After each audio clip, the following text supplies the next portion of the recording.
so good morning, good afternoon, good evening. We've got an audience and speakers joining us from all around the world today, and welcome as we continue block 7 of our epic My Nature Love Story event. If you've had the chance to join us on YouTube over the last day and a half, we've done, I think, 40 broadcasts now with people on 6 continents, 25 countries. It's been an incredible journey featuring some of the coolest conservationists, educators, storytellers from around the world as part of the Nature for All Global Love Fest. This has been 2 weeks of incredible events, showcases, art celebrations, campaigns, live programs.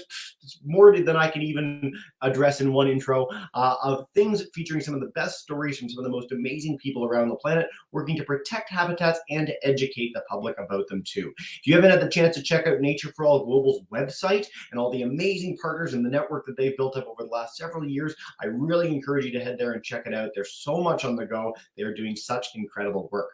Now, I'm not the host for this block. I'm going to turn it over to my friend Erin in just a second. She's one of the most enthusiastic, passionate, and amazing people I've ever had the chance to come across. And so, Erin, welcome in as our hostess with the mostest for the next hour and a half of programs.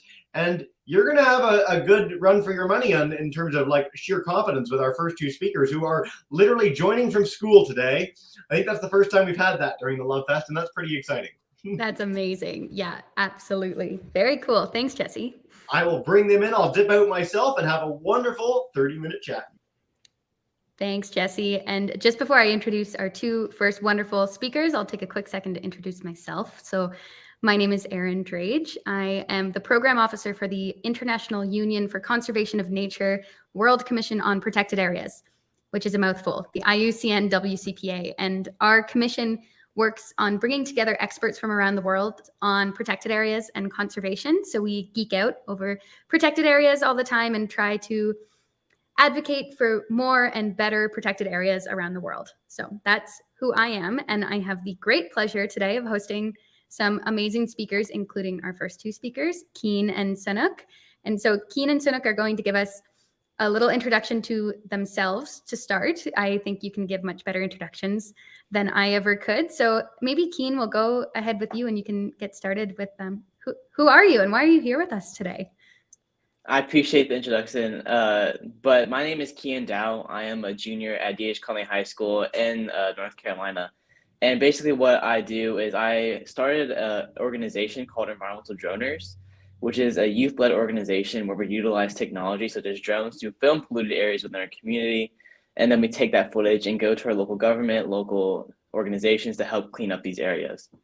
We also partnered with East Carolina University to develop a litter locator web app, which is basically an international database that gives individuals in neglected areas and underrepresented communities the power and tool to represent themselves.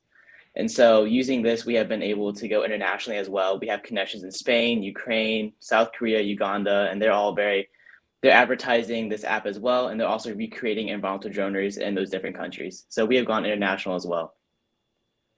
That is fantastic. Environmental droners. I'm excited to unpack a little bit more with both of you around what that is, but maybe Sunook, we can get a quick introduction from you too before we dive into it. Hello, thank you for having me. My name is Sunook Yoon. I am 15 years old and I'm from Greenville, North Carolina with Kean. And currently I am a sophomore at Episcopal High School in a boarding school in Alexandria, Virginia. And like he said, we are the co-founders of the Environmental Droners. Our mission is to implement technology into the environment.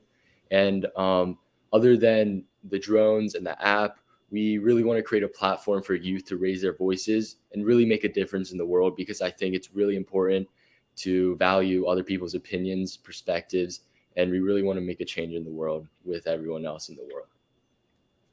Fantastic. Thank you both so much. I wish I was this well-spoken when I was 15 years old, 15 and 16. But I mean, it's amazing to hear a little bit about what you've already accomplished at quite a young age. But especially in 2023, I think we're recognizing more than ever the power of youth and the importance of youth in these environmental spaces. And so I hope we can talk a little bit about that during this interview as well.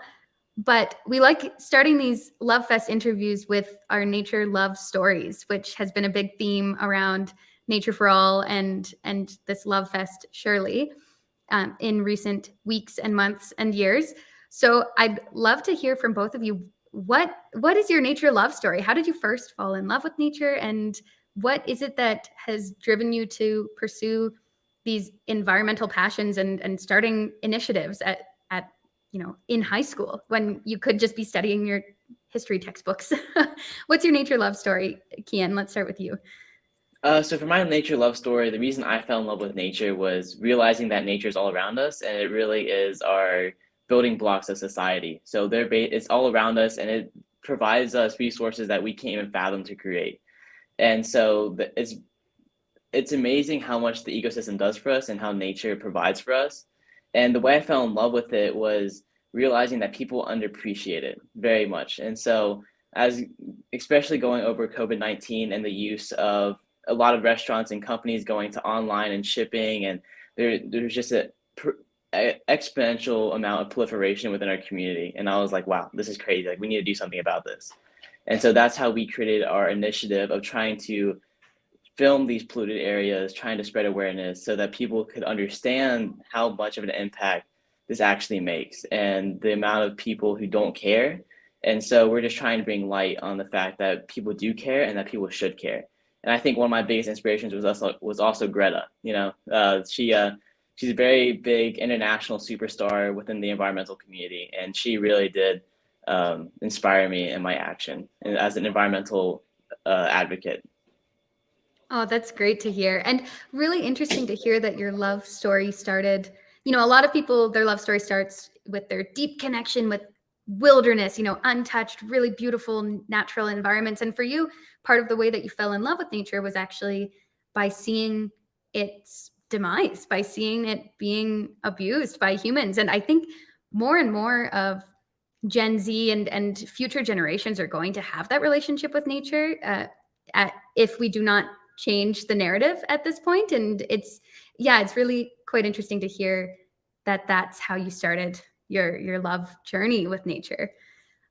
Maybe we'll go to Sunook. Could you share your nature love story with us? Of course. So growing up as a kid, I used to go to the beaches all the time with my family and friends, and we used to have fun there, have like cookouts and just spend time with each other, like quality time. And now when we go there, there's always trash, plastic, straws, and just pollution all over the beaches. Not only the beaches, but other waterways, streets, and in our community. And just seeing that change throughout my life and seeing it like firsthand is just an experience that really like impacts you. So we decided to really make a change by implementing technology as well, as it was one of my interests, and really serving the underserved community and helping people really make a difference in the environment by creating like fun ideas and fun events. Great. Oh, so interesting. And so you said you grew up going to the beach. Was that in Virginia, West Virginia area? Where did you grow up? In North Carolina. Sorry. Great. Beach, yes. Oh, beautiful. Oh my gosh, there's some really beautiful beaches down that way, and amazing ocean nature. So that's great. Okay. Now, so with the nature love story background and with some context as to how you both got into this, I think we really need to dive into how you started environmental droners. I mean, what an interesting concept, using the technology that's so accessible to us these days, that high schoolers can pick up a drone, can take these photos and videos and bring them to the attention of decision makers in society. It's a simple enough concept, but it must take a lot of work to get something like that off the ground. So I'd love to hear a little bit of the story of how this got started with the two of you, even how you two met and decided to pursue this together. So I'll go ahead and go. And sorry, I don't know if you guys can hear the background or not. My class just got in the classroom. I'm in the office. But if you guys do hear anything, that's what's going on right now. But the reason we started environmental droners was, of course, that we saw the amount of proliferation within our community. And I think that Sunook and I really wanted to start it because of that, and that we saw that people didn't care. And so me and Sunook actually met through a nonprofit organization called Love a Sea Turtle, which is basically a foundation for youth to launch initiatives and projects within their own community. And so they've started a bunch of other organizations within their own communities, and we were just one of them. And so that's basically where we launched our platform and our initiative. Great. And I So can Nick, did you want to continue. add something? Oh, Yeah. yes. So basically, after we met, we really wanted to address the problems in the environment, but also implement something fun or something engaging that our community can really do and raise awareness about. So then we applied for the Our Echo Challenge, where we placed top 10 in the world. And then from that, we got a lot of recognition. And then following that, we applied to many grants. We raised a lot of funds, and we bought the drone. We hosted many events, and we just tried to get our name out there. And after that, people have been reaching out to us to go film other places, to host cleanups, and really to help them out. So it's been like a really good opportunity for us to get involved in the community ever since.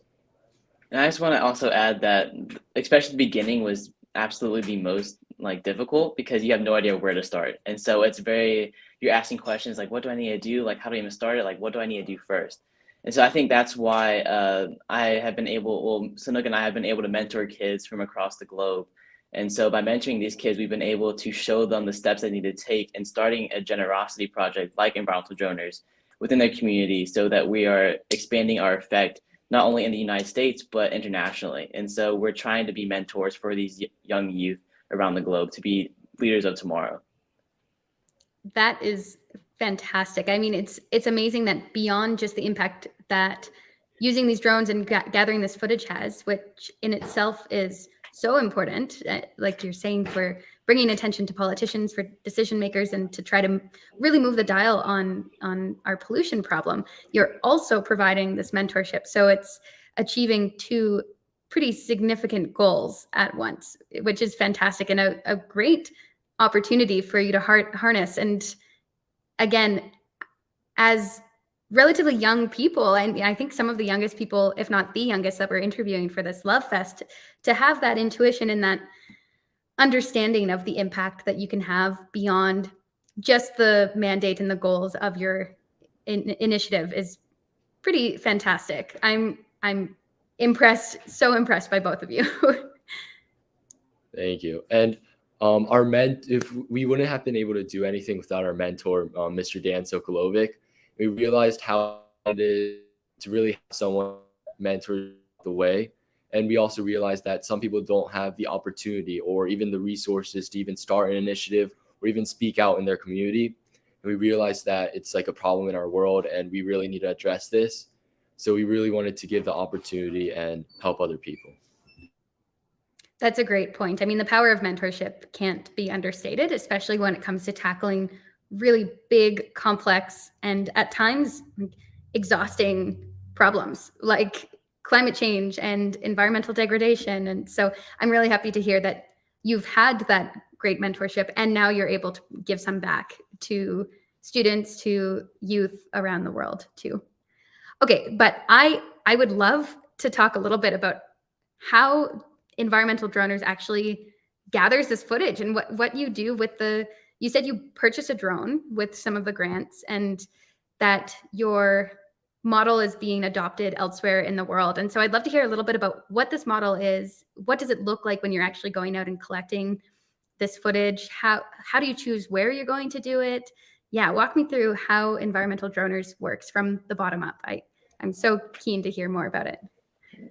So basically, sometimes we'll have community members within our community or globally let us know that there are streets that are polluted with trash and like it looks terrible. And so they'll let us know. And so we'll go out with our drone and film it, edit the video, and we'll post on social media trying to spread awareness about this one location that is trashed. And so using this footage, we've also tried to go to local government and other local organizations to try to help them clean up these areas. So that's basically like our model from the ground up, but Sunook can also elaborate a little bit more. That's more like the basics. Yes, and then in addition to filming areas in our community, how our app works is it's a global collaboration app, and we like to name it the solution to pollution. And during that app, and in that app, global users can document litter all across their community, and they can say what type of litter it is, where it's located, how long it'll take to clean up. And basically, we have a whole map of the world with trash points all over the world. And basically what we're trying to do is encourage other people, environmental groups, and just youth leaders to come together and clean those trashes, but also raise awareness about the trashes in their community. So that's our big point of our app. Wow, that's fantastic. And it's so, that raise awareness piece is so interesting because it's pretty easy for us to tune it out. I mean, pollution has become such a widespread problem that when, I don't know, if I'm walking down the street in a big, busy city, I almost don't notice it anymore because we're becoming too accustomed to trash all over the place. And the idea of not only photos and videos, but then an app where we can have this collective kind of citizen science method of raising awareness about it, bringing it back to people's attention and reminding us all that this is not the norm and it's not okay to have this kind of pollution around. And okay, now let's mobilize to do something and clean it up. It's a really strong method, I think. You put the impetus on the individuals to want to clean it up. You know, you're not necessarily shaming them into saying, oh, you know, this, you need to be responsible for keeping this clean. It's more of a, we all know that we want a clean and healthy environment, so let's work together to get there. So I'd love to hear a little bit. So I definitely am understanding better now how you're using the drones, how you use this app as an additional piece.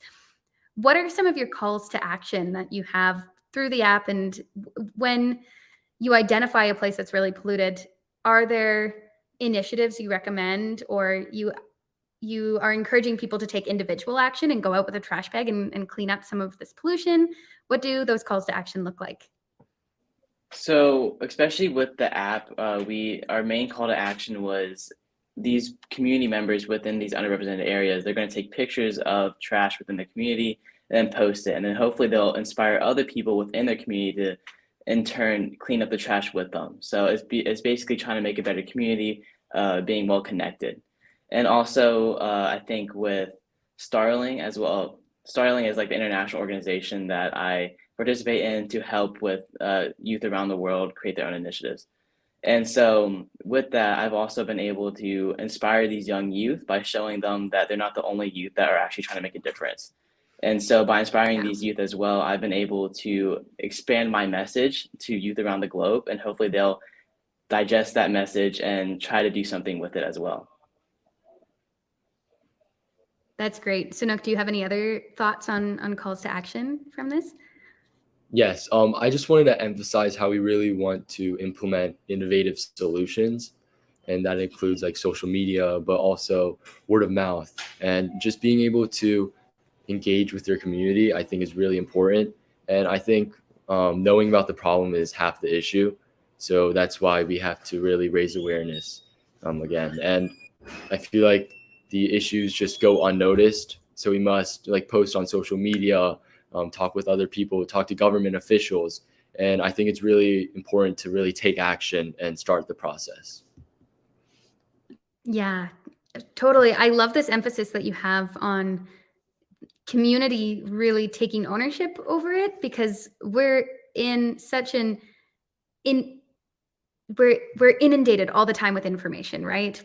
Information overload in 2023, which is an amazing thing, but it does make it really difficult to focus on specific topics, especially important ones like pollution and environmental degradation. And to have the community take it and harness it and encourage others to take small, more manageable steps towards cleaning up their neighborhoods, their communities, it seems like a much more effective way of inspiring action instead of this constantly trying to get a message from top down. It's more of a bottom up approach to cleaning up one's neighborhood, which I think is really, really important in this world where we're always fighting to keep people's attention on one topic. You know, there's just so many other things that people could focus on to better their community, and maybe they're all important, or maybe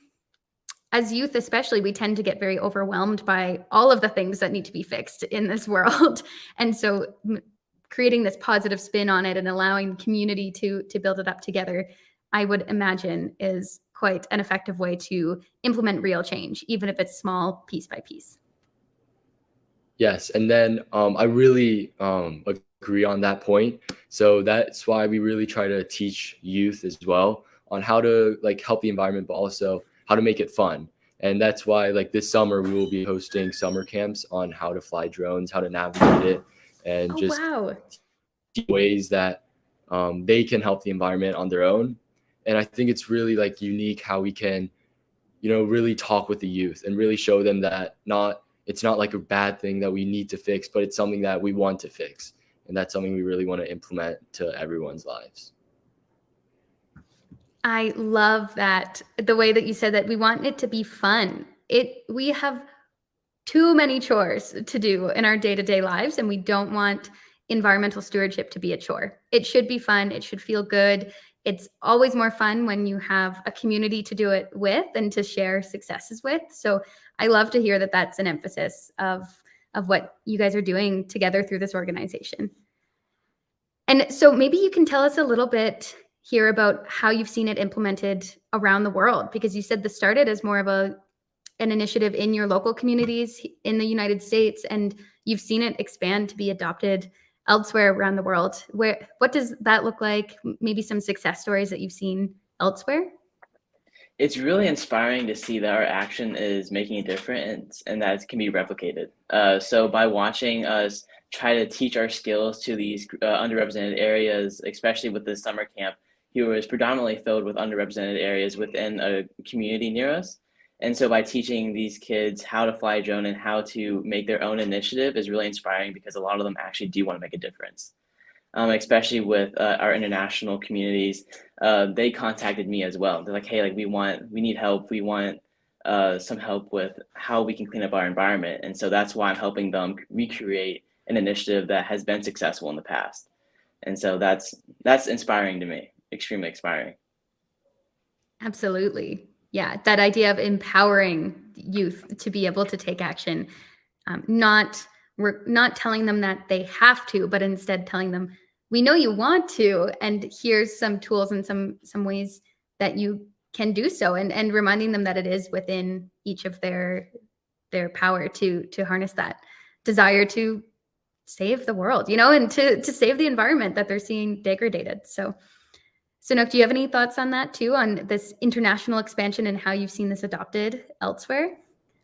Yes, it's really great how to see youth just like us have the opportunity that we had to really make a difference, but also target the problems in their own communities. And it's really interesting to see other people's perspectives, opinions, and problems, but also solutions that they have on their own.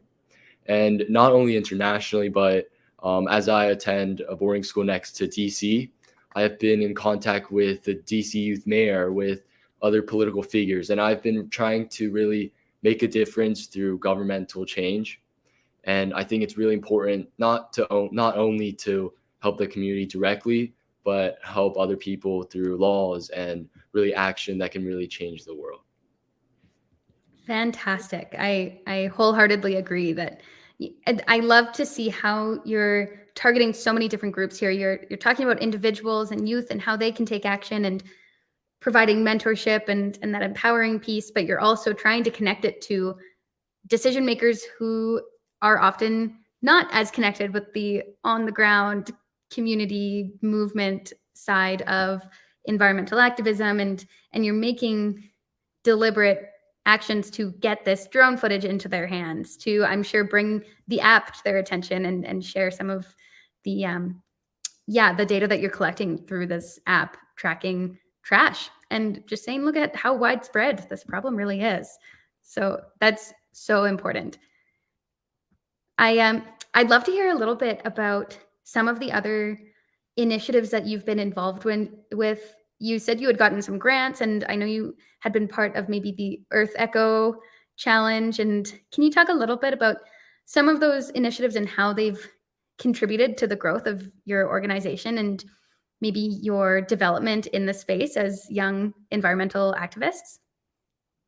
Absolutely. So starting off with the Earth Echo challenge, it was purely out of the box. It was very we were like, oh, let's just try this idea, and so we submitted it, and it happened to have gotten top 10 in the world. And so like, okay, like maybe this is the actual idea we can follow.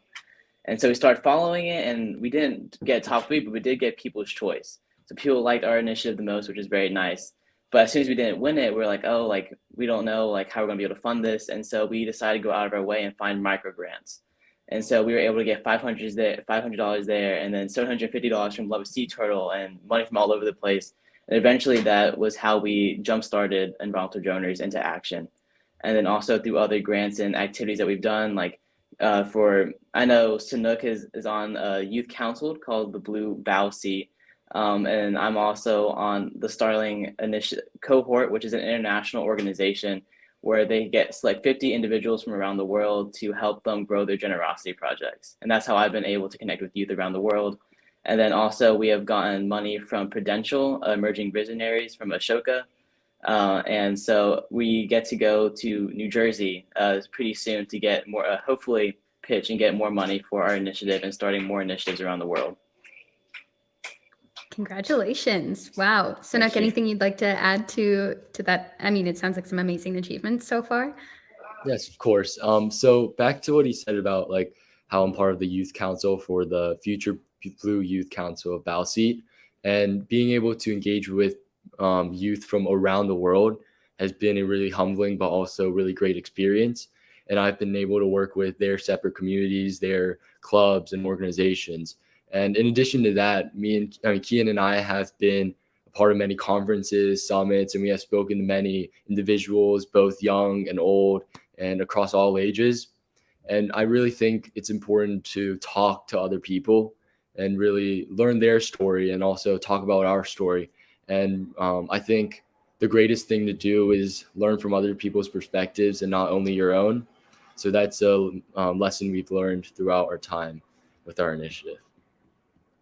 That is great words of wisdom to almost wrap us up here. We've just got a couple of minutes left. And so I'd love, as kind of the closing remarks here, I'd love to hear from both of you.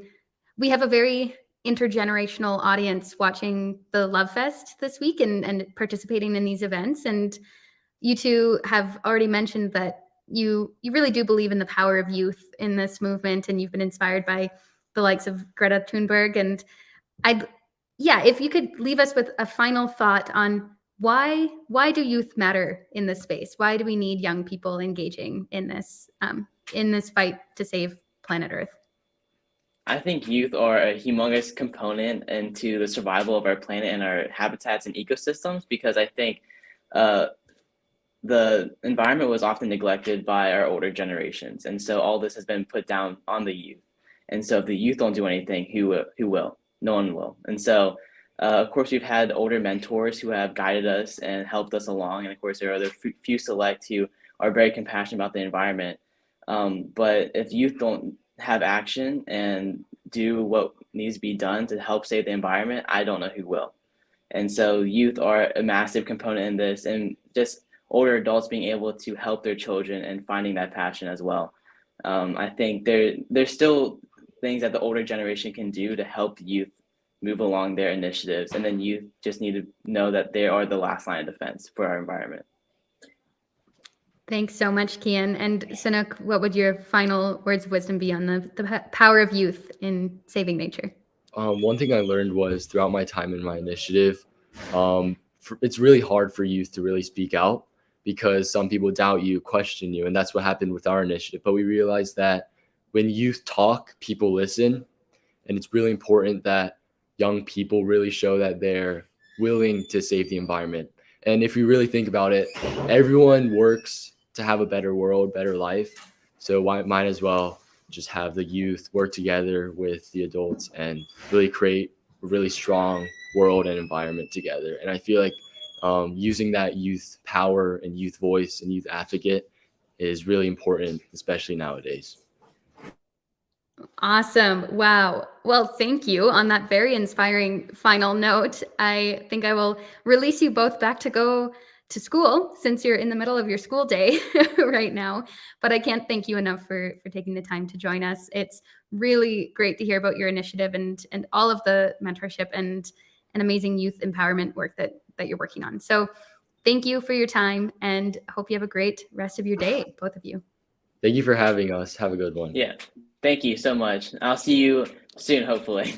Yes, hopefully, I think we'll cross paths soon. Thanks, guys. So I do see that we have our next speaker here who's about to join. Great. Hi, Toby Plant. Welcome to the Nature for All Love Fest. Thank you very much. I'm very pleased to be here. Very, very happy to have you. So I love you've got your OceanWise background on, because Toby Plant is the online learning manager for OceanWise, and we're going to have the next 30-ish minutes to hear from you about nature love stories and the importance of education in this space. And I'm really excited to hear a little bit more about what you're working on. So maybe, Toby, if you could start with just a quick introduction to who you are and what being an online learning manager means over at OceanWise. Absolutely. Thank you, Erin. So before I get started, I just wanted to acknowledge that I live, work, and play on the traditional territories of the Blackfoot Confederacy, the Tsuut'ina, the Stoney Nakoda nations, the Métis Nation, Region 3, and all people that make their homes in the Treaty 7 region of southern Alberta. So I'm actually located in Calgary, which is under snow at the moment. We had a huge snowfall, about 30 centimeters last night. So winter wonderland. But Toby, that's yes. That's great. I didn't realize you were in Calgary. I'm in Canmore, just down the road. So for wow. folks who don't know, so you know exactly how much snow we got. I'm only about an hour away from where Toby lives, and we did get a lot of snow here over the last day. So thanks for that introduction. That's great. Yeah, so a little bit about OceanWise and the online learning platform. Absolutely. So yes, my name is Toby Plant. I'm the online learning manager at OceanWise. So for those of you that don't know who OceanWise are, you should definitely check us out. Go to ocean.org. There's my plug for the session. But yes, we're an ocean conservation organization based out of Vancouver, British Columbia. And our mission is really to protect and restore the world's ocean.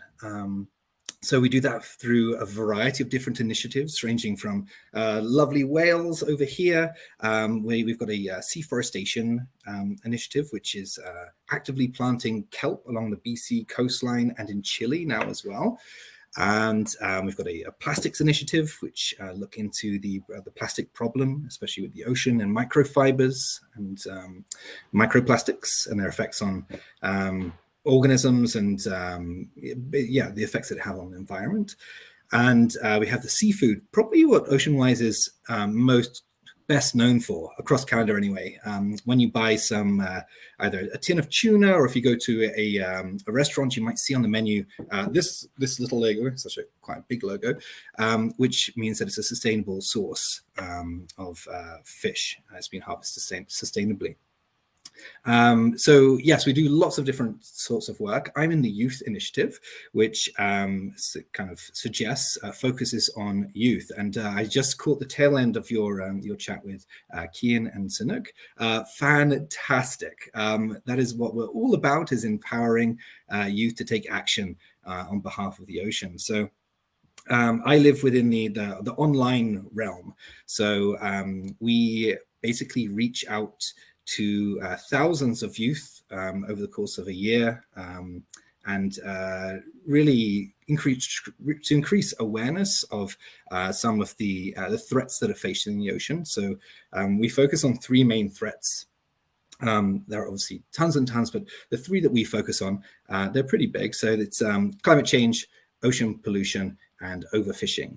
So those are the things that we're really focused on. And our job in the online learning department is to really increase awareness of these issues, but also just spread the passion of the ocean, the ecosystems, all the species that live there, and we kind of cater to K-12 in that kind of school age. Yeah, so that's kind of what we do. Lots of different workshops. Yeah, lots of different things. Fantastic. That's a great introduction. And my head is spinning with questions I want to ask you about the online learning platform. But before we dive into the online learning tools themselves, I mean, you, Toby Plant, have chosen a career in environmental conservation, stewardship, empowering young people, inspiring folks to take action on ocean conservation. And I'd love to hear what your nature love story is. How did you fall in love with nature? What put you on this track of working in environmental conservation? It's a great question. And I was thinking about this, and I don't think there is like one moment that I can really pin on, which I was like, this is what I'm going to do forever. It's been a journey for sure. So a little backstory and kind of my background, and I kind of pieced together and where I am now. I obviously grew up in England. You might be able to tell from my accent.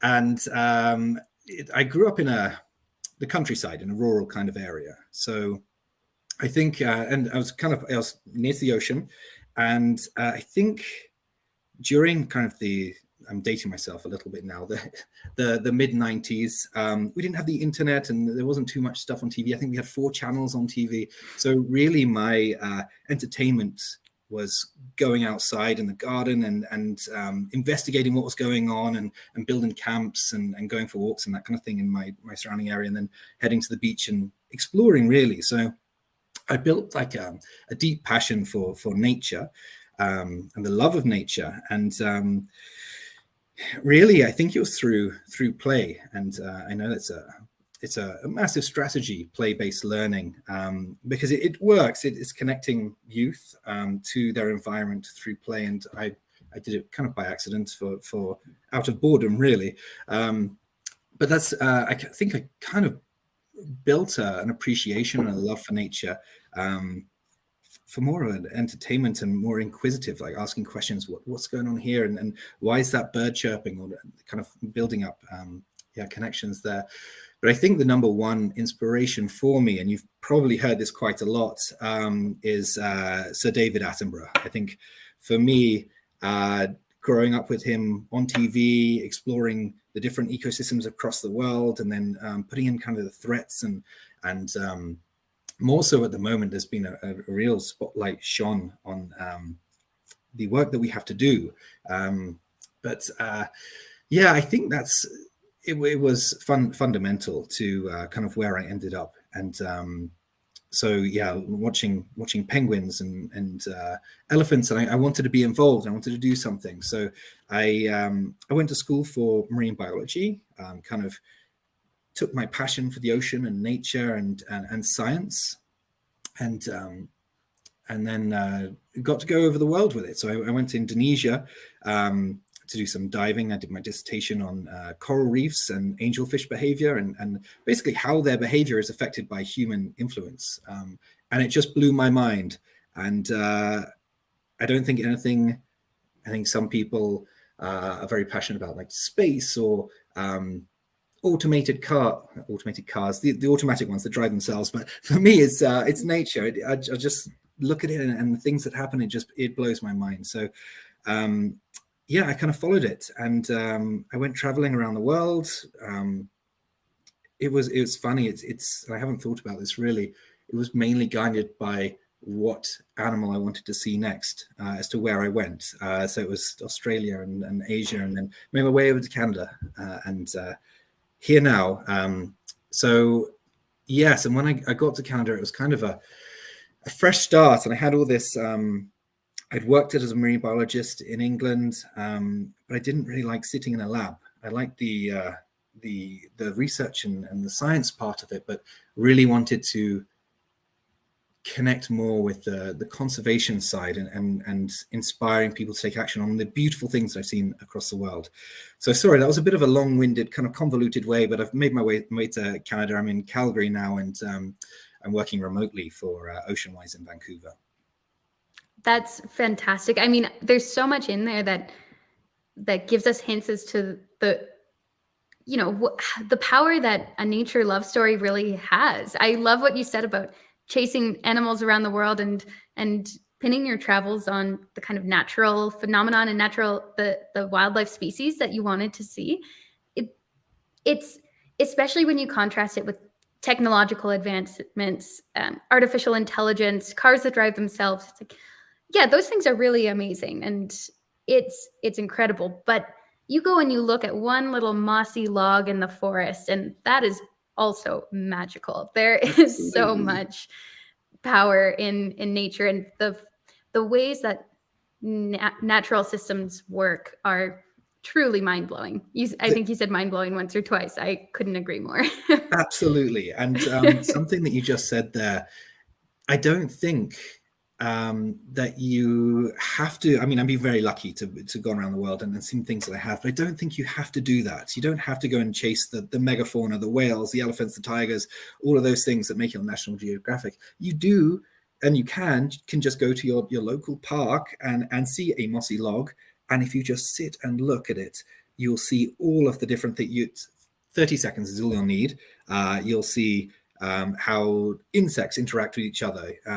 You'll see eggs or fungus and all the different interactions. And it kind of reminded me of, I have a 3-year-old, and she is like, she's amazing, but she has really kind of reminded me to ask questions, because she's at the why stage, so she does it a lot.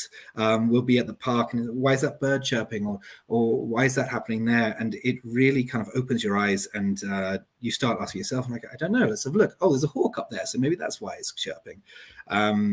But yes, I think those moments where you can just focus on, it might be a mossy log or a stem of a plant with aphids, and you can see ants milking the aphids, and that's just in our back garden. And it's incredible. I love what you said there about your daughter asking all these questions. I think 3-year-olds have some real wisdom that we need to tap into as adults. It's a good reminder. Yeah. I mean, the whys do get a little much sometimes, but you quickly run out of, like, I actually have no idea why the elevator goes up this way and it goes that way, so let's find out. But that inquisitive nature is something that I think is we can definitely learn from them. Absolutely. Well, this is a fantastic introduction to your love story and a little bit of how you got into the space, and we're already naturally moving towards the idea of learning and curiosity in nature, and how education plays into nature conservation and to protecting the natural world. I'd love to hear a little bit more about how the online learning platform at OceanWise actually harnesses this. How do you provide education for the natural world in a very disconnected from nature space? You know, you're looking at a computer screen. You're not usually surrounded by spectacular natural world, non-human nature while you're on the computer. How do you guys overcome that? And what does this online learning look like at OceanWise? Yeah, that's a great question. And you've highlighted the biggest challenge with online anything is that kind of disconnection. So it's overcoming that. And there are plenty of ways now. So first of all, our programs are all, they're all based in science with the curriculum in mind, the BC curriculum in mind. So they have the outcomes that teachers want and things, but your question was, how do we engage youth, which is fantastic. And it's actually, I'm smiling thinking about it because it's the most fun part of it. It's making it entertaining, making it a game. And there are tons and tons of ways you can do that. So I spoke about megafauna. Sorry, I'm jumping around a bit. Megafauna a little bit earlier. One thing that we do to kind of grab attention or interest from kids are using ambassador species. So if we're talking about the effects of human impacts on coral reefs, we have a program that is kind of targeted towards grade 2 or 3, and we put the children in the kind of role of they're investigating this coral reef and what's going on, and their mission is to find the superhero that's missing. So there's kind of like this narrative that we build through. And they go and meet different organisms on the reef. So we've got lots of HD videos of, say, mantis shrimps, which are fantastic. If you've never seen them, they're incredible. They can make the kind of ocean water boil through the power of their punch. It's pretty cool. But they ask them questions. They give them clues as to who this superhero is. And it's a story. So it's kind of like a storybook. We go through the different pages, and it's kind of self-directed by the class. We give them kind of student-led discussions. So they have a really big role. It's not just kind of what we're doing here, where we're just kind of sitting and watching there. Hey, look over there, or can we go over this way? We want to talk to the sea turtle. And they're all doing body breaks and movements and things like that. So plenty of tactics to engage students, even if it is online and through this kind of digital medium. It isn't natural, but I think you can convey the wonders of the natural world through, as I said, videos or stories. We also have experts at Oceanwise that work in either in the plastic labs, the whales team, all throughout.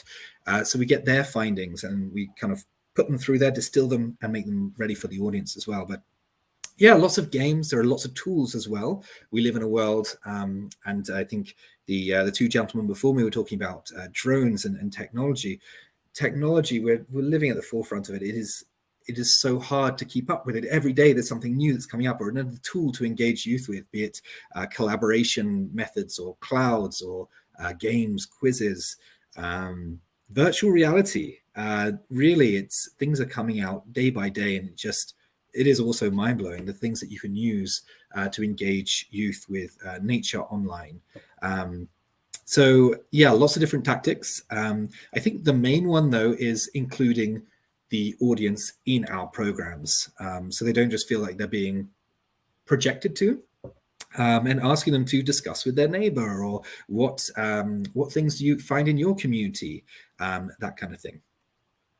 Amazing. I love the visuals that came up when you were talking about some of these videos that you have them working through and getting to see, I imagine while virtual platforms might have the challenge of not being in a natural environment, a non-human nature environment, they do mean that you can see nature that you would otherwise not be able to see. You can experience things, you can connect with.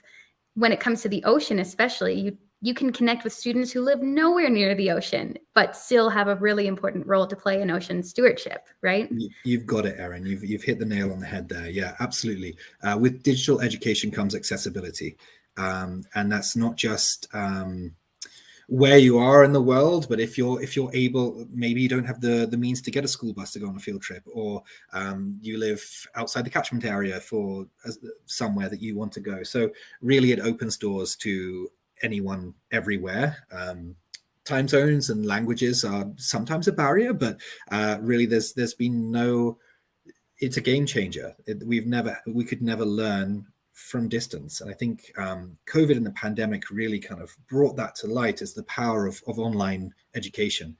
And really, if for Oceanwise, it's a massive strength because we get to increase our reach and impact and the awareness and the behavioral change of the people. I mean, that's why we do it, is to bring up the awareness of some of the issues. It could be pollution, climate change, overfishing, and really kind of inspire action. Awareness and then behavior change and then action, either individual or as a community level, so important. So yeah, it's a great tool to reach people. Definitely. And the other thing that I really picked up on when you were describing how your online learning platform at Oceanwise works was something that Kean and Sunook had also spoken about, is the idea of making it fun. This shouldn't feel like hard work to be an environmental steward or to learn about the natural environment that we are so inherently connected to. Instead, it becomes a fun journey. I loved you talking about, you're on an expedition with us. You're on this fun, almost video game like environment where students, I'm sure, really buy into that kind of fun, engaging, interactive platform. For sure. Yeah, the video game thing, we've got elements of youth. So there's one program, it's called Poop Drones and Hydrophones. So it's all the tools that the researchers at Oceanwise use to observe and monitor whales off the coast. So as they go through, they're put in the seat of, you're an Oceanwise researcher and you've got to interview these people. And there's a portion where they learn from indigenous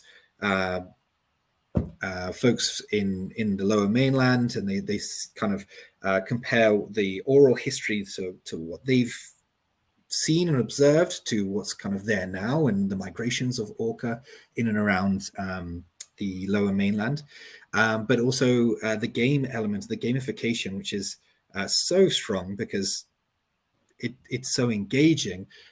We've got they basically unlock tools to go and monitor the whale. So they'll open a chest and they'll unlock a hydrophone. What's a hydrophone? Oh, go and put it in the ocean and find out. And here's Valerius talking about her work on belugas and the importance of I guess it's clean ocean in terms of noise pollution and boat traffic. So yeah, it's definitely a tactic that we use, and it makes it really fun. And the gamification of it doesn't feel like learning. They come away and they're like, "Whoa, I really love that. That was really fun." So but I also know cool. X, Y, Z about this and what I can do to help these whales off the coast as well. Oh, that's amazing. How neat. Well, and one thing you had started talking about there before as well was the idea that, okay, you've got their attention, they're having fun, they're really interested in these whales, and then you hit them with the why, the what next, what action can be taken. Can you talk a little bit about what that looks like from OceanWise's perspective and what you're hoping the students get out of this beyond just the general education, but maybe the actual next steps after they've learned about ocean conservation or a species or whatever it is? Yeah, absolutely. So once we've hooked them with the games, we've kind of hopefully, and a lot of our kind of post surveys show that they are now more aware of some of the issues that either species or the ecosystem or the whole ocean might be facing. So once they're more aware, and then hopefully they're more passionate about those ambassador species that we've helped along the way, the sharks, the whatever it might be that we've used as kind of the, I say hook again. So once they're aware and they're passionate, we then give them certain actions at the end of the program or all the way through what they can do on an individual scale. And just from your conversations with Kean and Sunook, there is, and research has found this as well, and there's research coming out all the time, there is an increasing amount of eco-anxiety amongst youth, of like adults putting pressure on them and saying like, you need to do this. And I really liked how they said like, no, we want to do this. It's in our best interest. So really trying to relay that messaging and the actions in a way of that isn't scary and that isn't like overbearing, and hopefully by giving these youth some real world actions. So we start online and then go out into the world, into your community, and this is what you can do. And we give them an array. So it's kind of like you can start here or here or here, different entry points. So it's not just a one size fits all for everyone. But something that we like to do is, especially for our programs that we do that are region specific, say we're doing something in Saskatchewan, we'll talk about actions that are applicable in their areas. So it won't be when you're out on a boat on the ocean, turn your motor off when you're arriving at it, or go this speed, because it's not relevant. So it'll be things like wetlands, are there local kind of water bodies, or marshes, ponds, that kind of thing. But also tying plastic is huge, and unfortunately it's a connector for all of the watersheds in the ocean. So anything that we talk about the ocean and ocean conservation, it is applicable to anyone within a watershed, which is anyone, because it's the plastics obviously travel through the waterways all the way down to the ocean, and get smaller and smaller and smaller as they get there, and can then be engulfed by organisms and things. So yes, so place-based actions are really big. What you can do in your area, connecting youth to a network. We're not the only conservation organization, as you know. So who are in your local area? Who can support you? What can you do here? And actions. Yes, and again, I'll say ocean.org again. If you head on there, there are, oh, you are so quick. That is amazing. there will be a list of actions. You can go and have a look at our blogs, take a look at some of the initiatives and what you can do. Sustainable seafood is a really easy one. Look for this symbol, and it kind of does the hard work and the research for you for kind of what is a sustainable seafood. Yeah, I think that's kind of how we do it. And then, yeah, it's all about making youth feel like they have an impact, and that also alleviates some of that climate stress and anxiety of like, oh, I can actually do stuff. Shoreline cleanups are a massive one, and you can sign up for a shoreline cleanup on the website. If you're not 18, you can also go with your parents, or there are groups led by them as well, and that's really cleaning up the shoreline and some of the plastic and debris that would make its way into the ocean.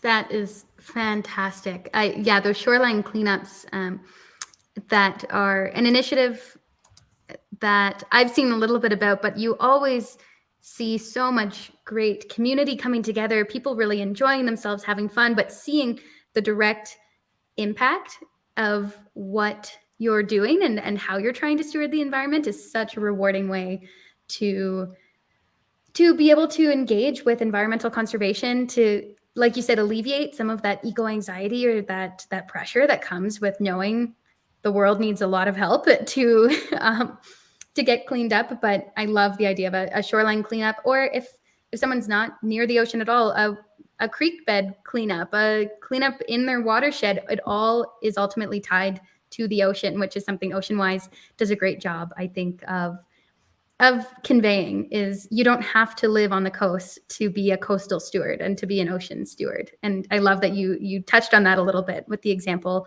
of Saskatchewan and a watershed, I think. So that is so important. And so we've only got a few minutes left, but I know for this idea of a nature love story that we're talking about with Love Fest this week, you shared your personal nature love story with us, which we appreciate so much. And I think everybody has their own individual nature love story, and that's part of what we're trying to highlight and celebrate here. But those nature love stories always start somewhere. And with learning programs like the online learning community that OceanWise is hosting, it might be the beginning of somebody's nature love story in a lot of ways, right? I can see that. It's like, I love the passion that you bring for this. And so I wonder if you had a message for folks looking to get youth, young kids, especially your target audience that the online learning program provides. Could you give a quick plug, a sell for how one might engage with the OceanWise online learning platform, how someone becomes involved and takes advantage of all of the amazing programming that you guys are pulling together over at OceanWise? Yeah, for sure. So if you are either an educator or a parent or even youth, and you're like, oh, this sounds awesome, you can head over to ocean.org. I think it's /explore, but I'm sure Jesse can do a better job at finding that link. Yeah, so I would have a look at that. We have tons of different offerings, and every now and again we'll have certain events. So like public digital beach walks, where we'll go out on the beach, and we do a lot with Exploring by the Seat of Your Pants, which will broadcast a lot of our programs across the nation, actually across the world. So have a look on our Twitter as well for upcoming events. And if you want to be a part, you can also email me, education@ocean.org. If you're interested or have any questions about anything that we've spoken about today, feel free to reach out, and I'll be more than happy to connect you with someone in my team or part of the wider team. If you're interested in anything else that I've spoken about, yeah, we're all for collaboration and kind of accessibility. So feel free to email me your questions. Fantastic. Thanks so much, Toby. That's great. I really appreciate you sharing that point of contact for folks, because I'm sure those watching the interview will have lots of questions and curiosities and hopefully want to engage with this amazing content that you and your team are working on and sharing with students and those lucky adults who get to also engage with it around Canada and the world. So I think with that, we'll let you get going. Thank you so much. Thank you. Thank you very much for having me. Toby, I really, before I let you go and before you bring in Tamara to wrap up, I just wanted to say for the two of you, the moment you started, we had a member of one of our YouTube community mention that they're watching from Liberia, which is the best, most distant audience member we've had the whole time. Amazing. So I just love this about the Love Fest is you get little notes like that. And I wanted to bring that in and highlight it for you guys. So there you go. Thank you so much. That's amazing. Well, it's been a pleasure talking with you, Erin, and nice to see you, Jesse. And I'll leave you to it. Thanks so much. Thanks so much, Toby. Have a great rest of your day. Erin, I'm going to dip back out and bring in Tamara. She's, again, had a little bit of connection difficulty yesterday, but she's back as a world-class nature photographer. So I'm going to turn it over to you two. Have fun for our last 30 minutes before we wrap up our block together. Fantastic. Well, lucky me that Tamara was having some connectivity issues for the last internet slot, because that means I have the pleasure of getting to chat with you today. Welcome, Tamara. Great to see you. Thanks for joining. Thank you, Erin. Thank you for having me, and my deepest apologies for yesterday. I mean, technology can be amazing, but it can sometimes suck big time. Absolutely. Technology can certainly fail us sometimes. Yeah. So no worries at all. And like I said, I am quite happy to have you here in my time slot today. So welcome.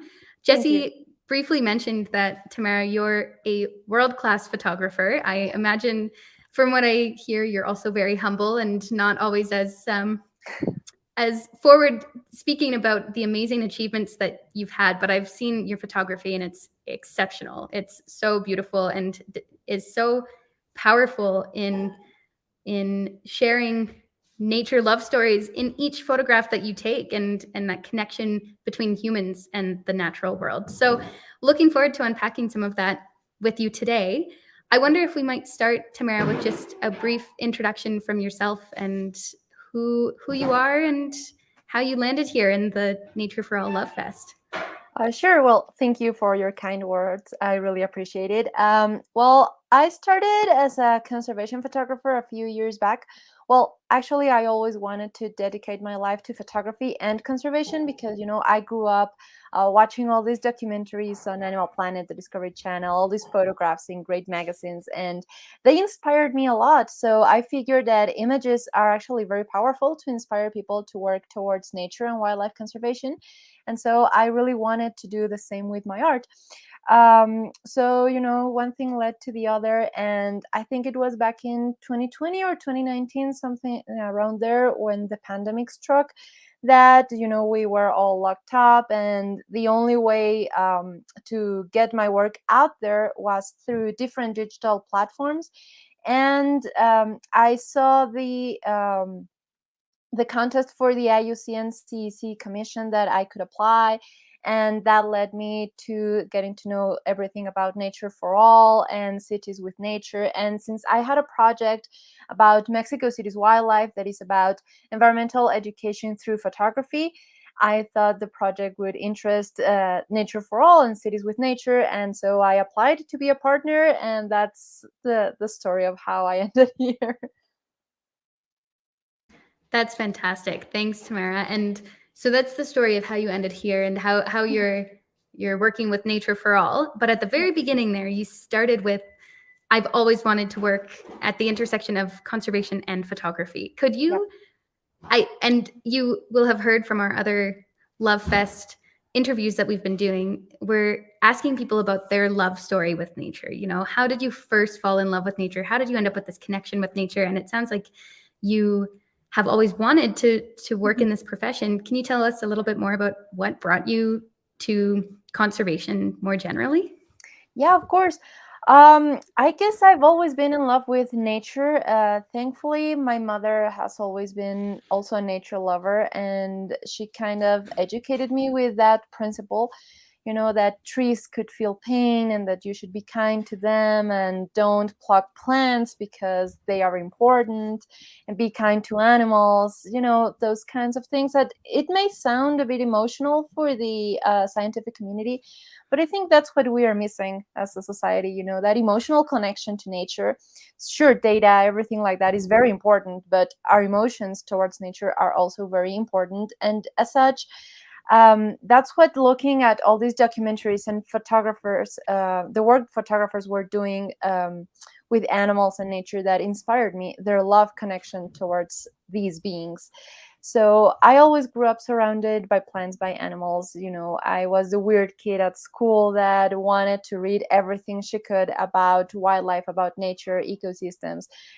So much that I was actually a little bit more advanced than my class when it came to natural sciences, because I had already read about them. And I've always felt a very deep connection towards nature, and I just couldn't fathom how society and so many people could just not feel anything towards it. It was just so natural to me that I just didn't understand the lack of a connection with nature. So when I was in high school, and the time came when deciding what do you want to do for the rest of your life, which I think is still a big decision to make when you're 17 or 18 years old. But I just knew I wanted to, because I also always loved photography. My father gave me a Polaroid instant camera when I was like 6, 7 years old. So I would be, taking photos about my toys, my plants, my animals, and it was, everything came together. And so when I was in high school, I decided that I wanted to study photography, but also combine it with science and do some conservation work like the photographers that had inspired me. So amazing. Oh, that's fantastic. I appreciate you taking us back and walking us through that story. It sounds like, your love of nature has been really inherent. Like you said, you just couldn't imagine why people might not feel that deep love for nature. But really happy to hear that, and excited to dive into a little bit of where that has led your career. And Sure. I guess I'd love to start by asking you broadly, what is your photography focus? We know you're a conservation photographer, but how would you sell us your photography right now? What makes your photography stand out? What's the goal of your photos? And yeah, I would love to hear a little bit about it. Sure. Well, that's a tough question. Actually, I think I sometimes even question that myself. I focused mainly on wildlife conservation photography, and I've tried doing close, intimate portraits of species that may not be as well known or as charismatic as, say, an elephant or a lion. And my aim is to, through those kinds of images, not only educate my audience about this not very well known species, but also I want them to connect with the animal that they are looking at through my images, so that they can not only learn about them, but feel something towards them. I'm not saying they have to fall in love with them like I do, but at least feel a bit of empathy and respect towards these species, because I think that's what we're lacking. Basic respect towards nature. However, recently I have also focused on people, also working for different kinds of conservation efforts, because you have to find a way for your work to stand out. So there are a lot of amazing wildlife photographers out there. Some are even a lot better than me. But in order to tell a story, to inspire people, or to create an educational project, you also have to tell the stories of people that are fighting for life, for protecting a natural area, an ecosystem, that are protesting, that are activists. Even though activism sometimes gets negative connotations or stuff like that, I think activism is the active fight for conservation, as its name suggests. So I have been working with indigenous communities also, because they are on the front lines, at least here in Mexico, on protecting ecosystems. And I've also tried to tell their stories in the most inspirational, respectful way possible, so that people can now not only connect to the animals in question, but also to the people that are risking their lives for protecting these animals and their ecosystems, because I think that way the cycle is complete, and you can tell an even more compelling, more inspirational story than with just a pretty portrait of an animal or a plant. Fantastic. That's great to hear. And it's interesting to hear a little bit of the journey, starting with wildlife, but then recognizing that the people have the humans have such an important role to play in terms of shifting the dial and actually affecting conservation change and protecting the wildlife that are so at risk. And I love that you see that connection and the need for both, photographs and art of the wildlife themselves, and also of the humans who are working so hard to protect the wildlife. And yeah, so I would love to hear, I know So you had said you had connected with Nature for All through IUCN Commission on Education and Communications, IUCN CEC. And I believe some of the work that you had been doing had been around urban centers and wildlife in urban areas. Could you tell us a little bit about what that project is and what your photography looks like around that's quite different than, you know, big wild megafauna species? So yeah, what is that urban nature photography work that you're doing? Sure. Well, it's a project I started back in 2017. It's about the urban wildlife that survives in Mexico City. If our audience, or if you have never been to Mexico City, it's one of the largest, most polluted and populated cities in the world. And, you know, combining like Mexico City and wildlife, it may sound absurd to many people because it's some people have told me, what, there's wildlife here besides rats? I don't believe you. And actually, because of the geographic location of the city, which is near the neovolcanic axis, and it has so many forests, and actually more than half of its territory is still conformed by natural ecosystems like forests, wetlands, grasslands, a lot of different and endangered ecosystems, of course. You have a wide variety of species. According to the environmental authorities, regarding to wildlife, there are about 2,254 different wildlife species just in this area. And a lot of them are endemic and a lot of them are endangered also. So the project started when I was walking back home one day and I found a dead opossum on the sidewalk. Where I live, thankfully there's a lot of green areas, and there's wildlife like opossums, ring-tailed cats, a lot of birds, lizards, snakes. But my neighbors are not really aware of these animals, how beneficial they are, that they are actually not harmful. And sadly, I'm also certified as a wildlife handler and rehabilitator. So when I found the possum, I started looking for signs of maybe it had been attacked by a dog, or maybe it had been run over by a car. And I was also worried that maybe it was a female and it was carrying babies. Thankfully, it was a male with no babies, but the sad part is that it showed signs of having been poisoned by one of my neighbors, of course, which is very sad because, you know, these animals are regarded as ugly, as huge rats that are gonna eat your dogs and give you rabies. And, you know, that's very far from the truth, but that's the point. I mean, the regular population does not know anything about this because the scientific information regarding wildlife is not readily available or easy to access for your regular population. And even more so in a country like Mexico, where there's still a large percentage of illiterate people, sadly.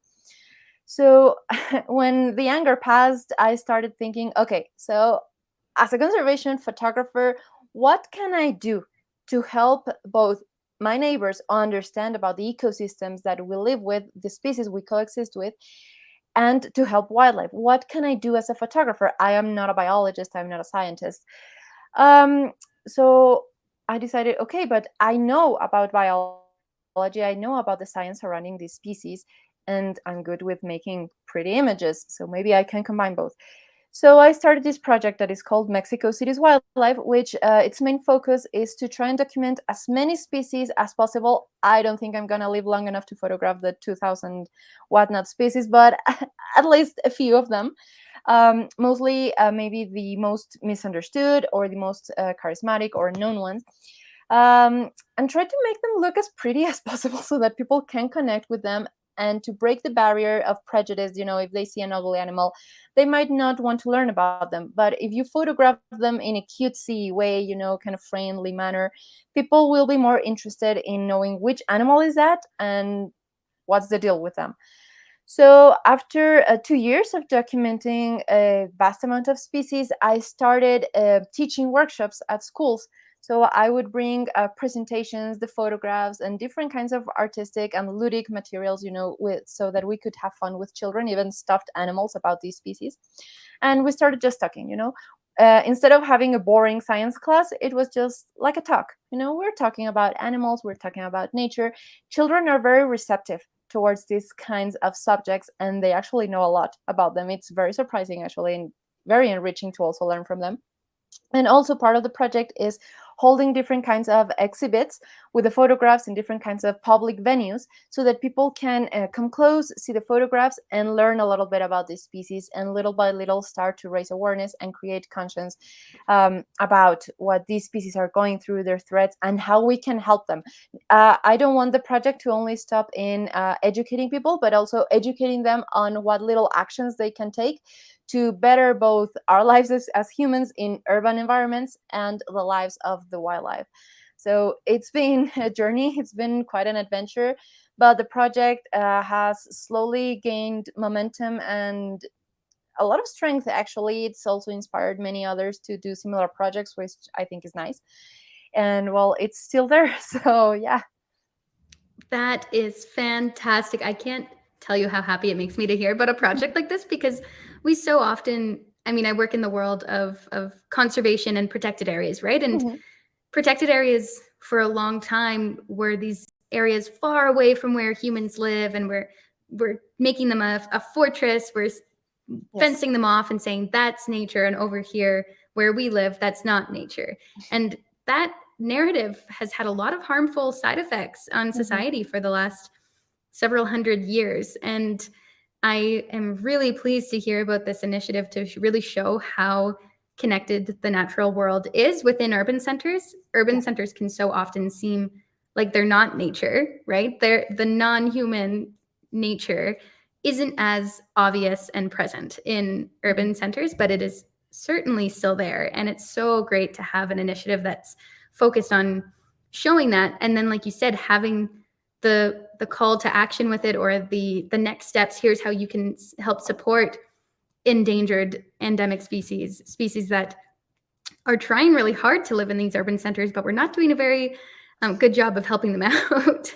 Exactly. So yeah, and I think using photography as the means through which to communicate that message is so powerful. And you mentioned, literacy rates, and photography is something that most people can engage with. Not everyone, but most people can see a photograph and will feel something from it. We are humans, we are emotional creatures, and we have this inherent connection to art and to visual media. So really, really great to hear about the initiative. And I'd love to hear a bit about what kind of successes maybe you've seen from it so far, or any outcomes that you've seen from this initiative that I'm sure you've poured a lot of time and love into over the last several years. Sure. Yeah. As I was telling you, it's been quite an adventure. It's had its challenges, but it's been very gratifying also. So some of the results I've seen is, children seem to be much more aware, empathetic about these animals. The teachers from the schools that I've visited have contacted me afterwards and say that that's all the students are talking about, and how their science projects, they want to focus their science projects on this wildlife. And I think that's fantastic. Oh, wow. That's great. Yeah, it's also very sweet. And I've also seen a change in some of the authorities here in the city. They have actually been the ones to contact me for further events regarding the project, or for more talks and workshops about the project.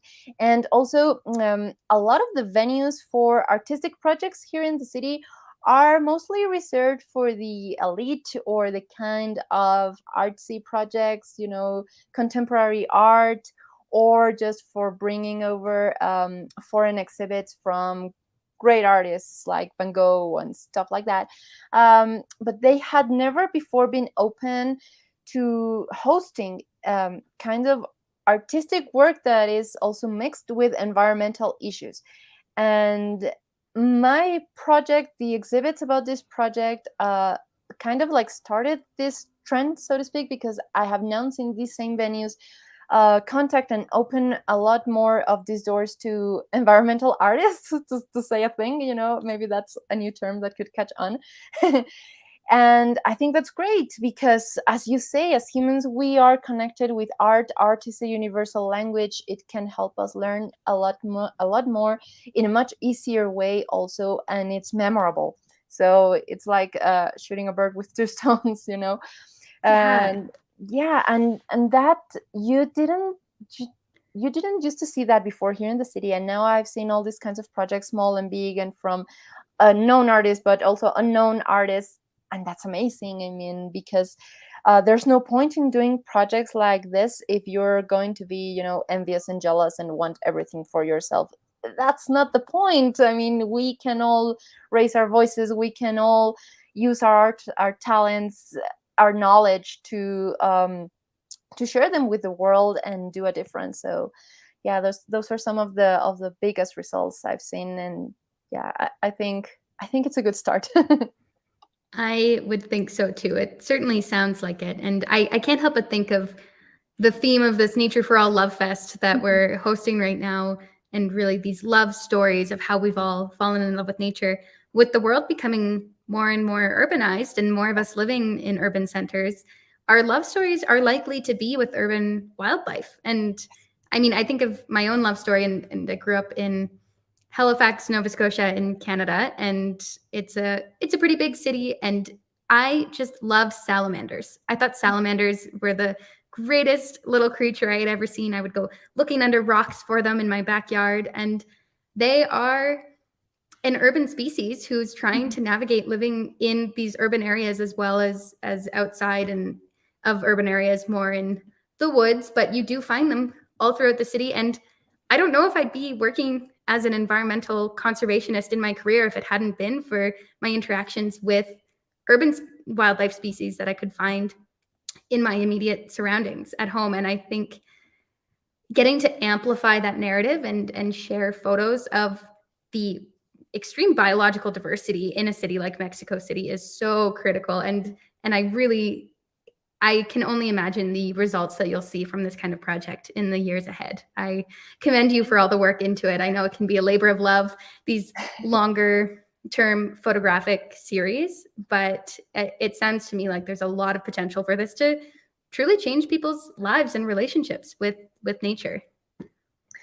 Thank you, Erin. I really appreciate it. And yeah, you're right. I mean, getting these connections with nature, these experiences with wildlife that go a lot farther than visiting a zoo can be even more inspiring, because they, as you say, they become personal to you. And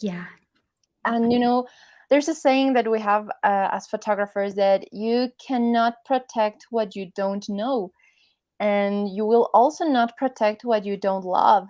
So love for nature, I think that's the key for breaking with the apathy that's surrounded our society towards nature. Because I read somewhere, it's a quote, I don't remember who said it, I'm sorry, but they said that the biggest threat to biodiversity is not pollution, it's not climate change, it's apathy. It's not caring about what happens to our planet. So we have to make people care. And yeah, there's no better way to care than learning to love something new.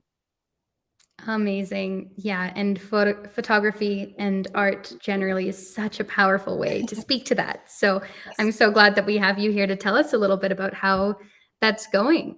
And so I'd love to hear, in the the 5 or so minutes we have left, I'd love to hear a little bit more about other photography projects you've worked on that you feel have had an impact on environmental conservation and stewardship, or maybe any projects you have coming down the line as a photographer as well. Some things beyond the Mexico City project would be great to hear about. Sure. In regards also to the Mexico City project, right now I'm focusing on a small series about the local heroes that are promoting conservation, restoring small urban parks or even larger ones, because normally the media, that's still something that I want to work on, for the media to notice these heroes. So sometimes as a conservation photographer, you also have to develop other skills other than your photography. So for the last 2 or so years, I've been developing my writing skills, because even though a photograph can say more than 1,000 words, you sometimes need to accompany your photo with 1,000 words to make your story a bit more powerful. So I've been writing small articles about these people, and also about conservation efforts in other parts of Mexico. For example, in 2021, I visited the Raise the River Alliance, which is on northern Mexico. It's an alliance between the USA and Mexico to revive the Colorado River's delta, which has dried up because of all the things that come from the USA, the dams, the water shortages, all that also impact things here in Mexico. So that's a very hopeful project because of the way that they are restoring nature over there.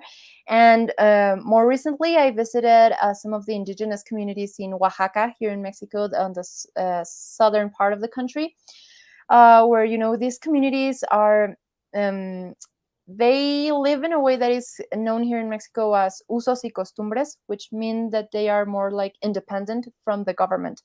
They still run everything with their own kind of government, so to speak, their own authorities that go way back, with their traditions, their ancient culture, which is actually very intimately connected with nature.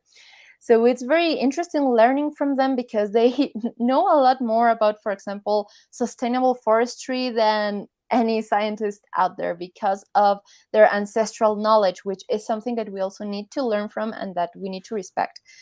And inside their forests that are very well conserved, very well protected, you can find endemic species, very unique species to the world, that you will not find anywhere else. So looking at what they are doing, how they are trying to educate also visitors, there also their stories about fighting against mining projects, other kinds of touristic mega projects, for example. That's very inspiring, and those are also stories that are not being told by the main media.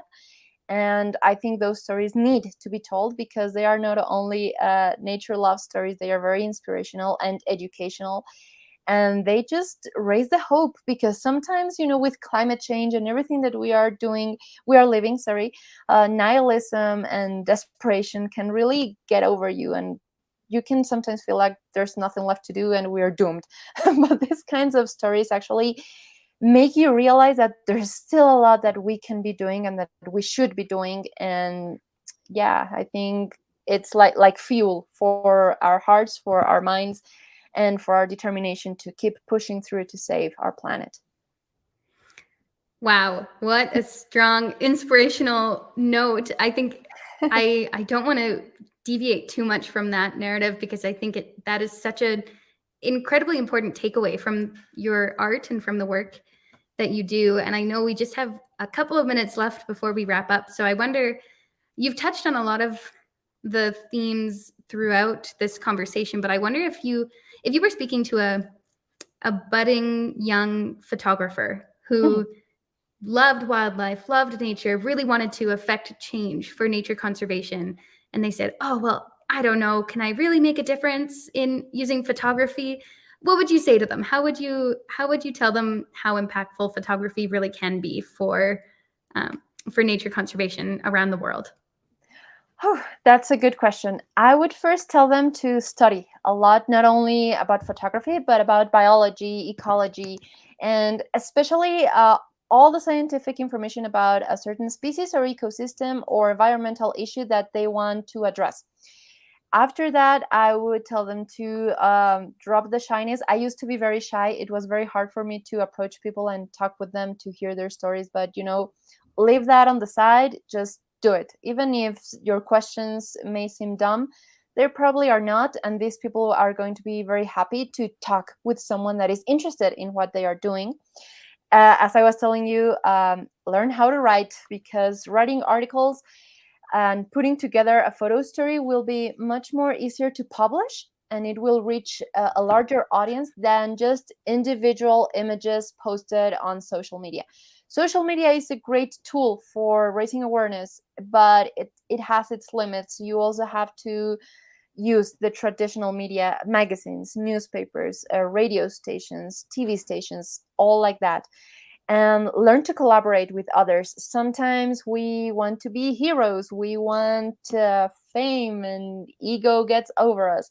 There's no place for that in conservation. No, this is teamwork only. So learn to collaborate with others.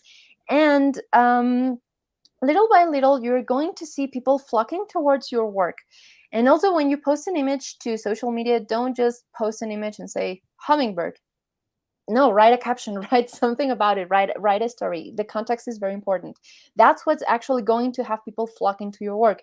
In 2019, when I won the National Geographic contest, the National Geographic travel contest in the nature category, I think what also helped my photo win was not only the photo, but the caption that I wrote about the photo, the story behind it, and the story about it. So that's also very important. And try to look at hundreds and thousands of photos by amazing photographers every day, because that way you are going to strengthen your own vision, your own style, and your own way of doing photographs, and you will know what you need to do to stand out, the kind of photographs that are not being done. Because when you start looking at all these images, you will see that some of the styles, some of the species that are photographed are always the same ones. So you can see like that, okay, so no one is photographing, I don't know, an endemic salamander that lives in my community. I'm going to do it. So do it. Go and do it. And start local. Every single community, every single neighborhood, even in urban centers, as you were saying, Erin, there are stories that need to be told. So you don't have to go to Africa. For the longest time when I just started this career, I thought, oh man, I'm never gonna get my work out there if I don't photograph an elephant, but I don't have enough money to go to Africa. Most of us don't. So focus on what you have near to your home. Even Jane Goodall says so. Start locally, start small. And that way you're going to inspire others, create networks, and do a lot more impact than just by trying to focus on only megafauna or only on the Amazon, because that's also something we tend to think that. So deforestation is only happening in Brazil with the Amazon forest. No, deforestation could be happening a few blocks from your home, so you can go and document that. That's also why it's so important to study about every kind of thing going on around your community. So yeah, it's a lot. Doing conservation photography. Yeah, I mean, photography, especially for conservation, is not only about photography. It encompasses a lot of things, and you have to be ready for that. It's a lot of work, but it's worth it. Wow, fantastic, Tamara. Thank you so much. That is a jam-packed amount of advice in just a few minutes. I really am looking forward to spreading that around with young people and maybe older people who are looking for a career change and want to have meaningful impact. I think you really have given some great advice and clear steps on how you can get into nature photography. And we've already talked about how powerful it really is for affecting change. So I will leave it on that incredibly inspiring note. Thank you so much for your time today and for coming and having this conversation and making it so clear how important these nature love stories are. Visual stories and, like you said, the captions that go along with them are also incredibly important and powerful. So thanks for being here. With that, I will let you go, and I hope you have a great rest of your day and look forward to following along with all of your photographic work. Thank you, Erin, for having me. It was an honor and a pleasure, and I hope you have a beautiful day as well. Thanks, Tamara. Fantastic. What a quadrilogy of speakers you've had over the last hour and a half. And by the way, I've been bringing up, of course, the website for Tamara's amazing work, her Instagram page, but I will highlight a photograph of hers just so that people can see. You said you were checking them out beforehand. Her website has all of these, but like, look at that. It's just... Oh my gosh. I know, right? I know. Wow. Yeah. That is so powerful. I wish I could take pictures like that, but this is the advice that we've gotten from Tamara with her photographic background, with all the people that we've had today. Start somewhere, start local, do what you can, whether it's painting, photography, doing a shoreline cleanup, what have you. Those small things make a really, really big impact. And it's been really a thrill being in the background, getting to hear that, and with people listening from all the way in Liberia for your program there. And so it's been a great time. Yeah, thanks for having us, Jesse. This was fantastic. What an amazing suite of speakers today. Well, we've got one more block to come in just about a little under an hour now. I'll leave you to it. Thank you so much for being such a wonderful host with us today. And I'll highlight some links to wrap up and let you go. Thanks, Jesse. Thanks. Thanks, Aaron.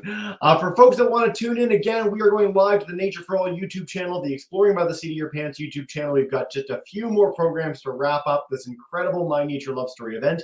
If you want to check out the Love Fest, generally 2 weeks of incredible events from around the globe, all sorts of our network partners at the Nature for All community, check out the Love Fest website below and contribute your own love story. If you want to go on social media, share with hashtag My Nature Love Story. We'd love to hear from you as well.